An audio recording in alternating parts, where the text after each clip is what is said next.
Buxeuil, un petit village de Touraine perdu au milieu des champs. À la périphérie du vieux village, parmi les pavillons de construction récente, demeure une petite communauté religieuse. Une communauté toute particulière qui est un peu comme un rayon de soleil dans l'église. Ici vivent Line et Chantal, respectivement laïques consacrées et religieuses.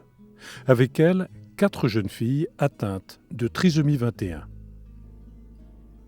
Cette communauté, depuis peu reconnue dans l'Église comme association de fidèles laïcs, a choisi pour nom les disciples de l'agneau. Disciples, ceux qui laissent tout pour suivre le Christ, l'agneau, le visage de l'innocence. C'est en 1981 que Line et Chantal répondent à un appel, vivre en consacré avec des jeunes filles blessées dans leur intelligence. C'est un appel, ce n'est pas de vivre avec des handicapés, c'est vraiment un appel d'être consacré avec elles. Et ça, c'est notre plus grande joie.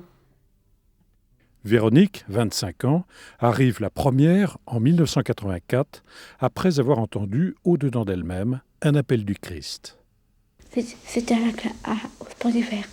Il m'a appelé. Tu étais avec tes parents? Tu étais avec ta famille? Des amis de mon centre. Et comment? Tu l'as entendu te parler? Oui. C'était comme une voix? C'était dans ton cœur? C'était où? Et qu'est-ce qu'il a dit, Jésus? Il m'a appelé à le suivre. Et comment il a dit? Il avait des mots? Il m'a appelé par mon prénom. Alors qu'est-ce qu'il a dit? C'est quoi ton prénom? Véronique. Il a dit quoi? Viens et suis-moi. Marie-Ange, 21 ans, arrive peu de temps après, bientôt suivie d'Emmanuel, puis de Géraldine. D'autres viennent, essaient et repartent, authentifiant, s'il en est besoin, la vocation de celle qui demeure. Elles se reconnaissent appelées là, et puis l'une ou l'autre qui sent que c'est pas bien sa vocation ne peut pas rester là longtemps, parce que c'est le lieu de leur joie et de leur épanouissement. Puis si ça commence à grincer, c'est qu'elles ne sont pas appelées là, effectivement. Ensemble, elles s'engagent dans la communauté pour une année, au terme de laquelle, le jour de Pâques, elles renouvellent leur consécration pour l'année suivante. Leur vie s'articule tout entière autour de la prière et de l'Évangile, selon un mode quasi familial, où chacune prend sa part du travail, suivant son rythme propre.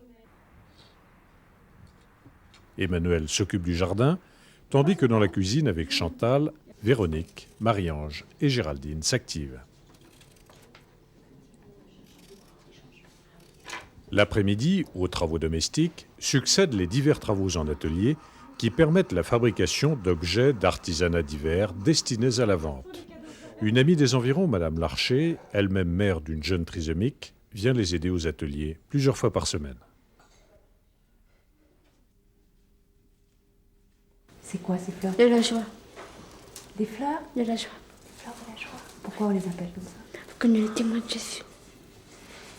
Et c'est toi qui leur as donné ce nom? C'est toi qui as inventé ce nom? Qui est-ce qui a inventé Avec ce nom? la communauté. C'est super, c'est fabriqué comment? Et pourquoi on les appelle les fleurs de la joie, Véronique? La joie, c'est le témoin de Jésus. Quand on est joyeux, on est témoin de Jésus? Oui. Il faut toujours rester joyeux. Et toi, tu es toujours joyeuse? Je sais pas. Tu essayes. J'essaye, oui. C'est là, dans cette minuscule chapelle au fond du jardin, que la communauté se retrouve plusieurs fois par jour pour les offices et pour le rosaire.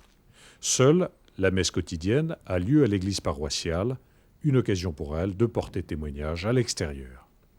Quand on les voit toutes heureuses de faire la quête, etc., ou de venir à la communion, il y a une fraîcheur qui est réveillée, je crois, chez les gens qui sont autour d'elles, quoi. Et puis ça change le regard aussi de la paroisse sur ce monde-là. Habituellement, on se dit, on n'ose pas trop regarder, ou on les regarde trop, on les regarde pas assez. Mais là, je crois qu'il y a un naturel. Elles font partie de la communauté, puis tout le monde est heureux de les voir faire leur petit service à leur place, elles aussi, puis d'être là. Les voisins, les amis viennent nombreux aujourd'hui, attirés par ce qui se vit ici. Certains pour aider, comme Madame Larcher ou encore Marie-Pierre, leur professeur de musique. D'autres pour confier leurs intentions. D'autres encore viennent là, comme on vient à une source. Des fois, je reste 1 heure, des fois, je reste plus, je reste moins, mais...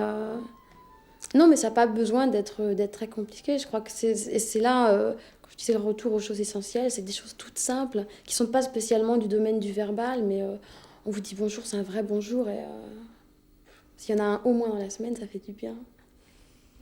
Ça m'a toujours émerveillé de voir comment elles sentent Dieu sans avoir besoin de médiation un peu, quoi. Et j'aime à dire, quand je vois chacune qui vient recevoir le corps du Christ, elles ont chacune leur manière de faire. Enfin, Véronique, elle vient et puis elle a un sourire lorsqu'elle reçoit le corps du Christ. C'est à l'évidence. Enfin, vous donnerez la foi si vous ne l'aviez pas, rien qu'à la voir, elle reçoit quelqu'un. Emmanuel, elle va recevoir les yeux fermés et en disant « je t'aime » au lieu de dire « amen ». Et c'est elle qui a inventé ça. Ça s'invente pas. C'est elle qui a trouvé cette manière de répondre à son amour. Et donc, chacune a sa relation à Dieu. Moi, j'avoue que ça me parle beaucoup. Ça me fait dire que, effectivement, ma foi, même si elle était en train de s'éteindre, il faut que je la garde parce que c'est plus crédible pour moi qu'un livre ou qu'un texte. De les voir prier ou de les entendre avec leurs mots parler un peu de Dieu, je crois que... Oui. Désormais, tous les sages me diront bienheureuse. Le puissant fit pour moi des merveilles. Saint est son nom. Son amour s'étend d'âge en âge sur ceux qui le craignent. Qu'est-ce qu'il faut faire pour essayer de le connaître? Je sais pas.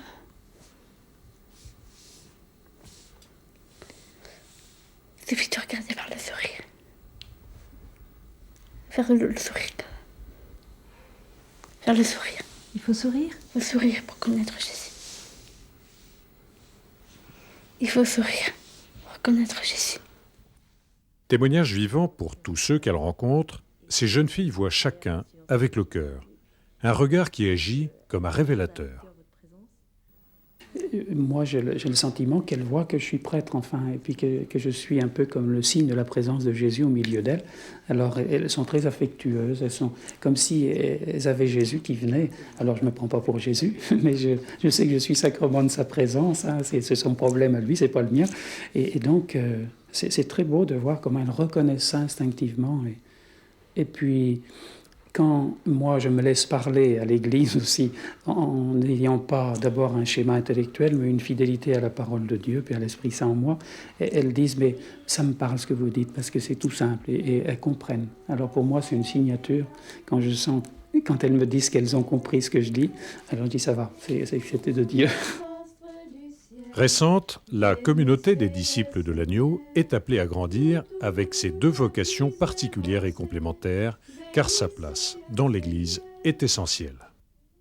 Oui, c'est vrai. C'est une petite place, mais qui doit être au cœur de l'Église. Pour rappeler la pauvreté, juste.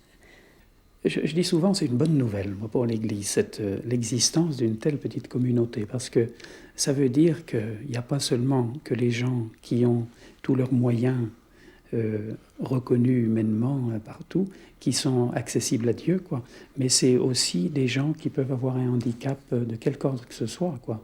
Comme on a des bénédictins handicapés physiquement, que j'ai rencontrés une fois ou l'autre, on a aussi des gens qui peuvent être handicapés dans leur intelligence, mais qui ont un cœur gros comme ça, et puis qui vont à Dieu d'une autre manière, quoi. Ça veut dire que toute personne est appelée par Dieu à venir sur son cœur et puis être capable de totalement lui appartenir. Enfin, et il n'y a rien qui peut arrêter Dieu, quoi, dans son amour et dans son choix. Voilà. C'est magnifique, ça. Une bonne nouvelle pour l'Église, c'est vrai. Et quand on essaie peut-être d'écarter ce monde-là ou bien de le supprimer avant la naissance, je me dis, il y a une réponse là qui est dans les faits, où Dieu lui dit, moi j'aime ces gens-là et je peux les amener au cœur de la vie consacrée de la même façon que toute personne, quoi. C'est comme s'il nous aidait à élargir un peu nos schémas qui sont trop bornés sur l'intelligence, quoi. Est-ce que tu penses que ta prière, elle est importante et elle est écoutée par Dieu? Qu'est-ce que tu penses? Exaucée.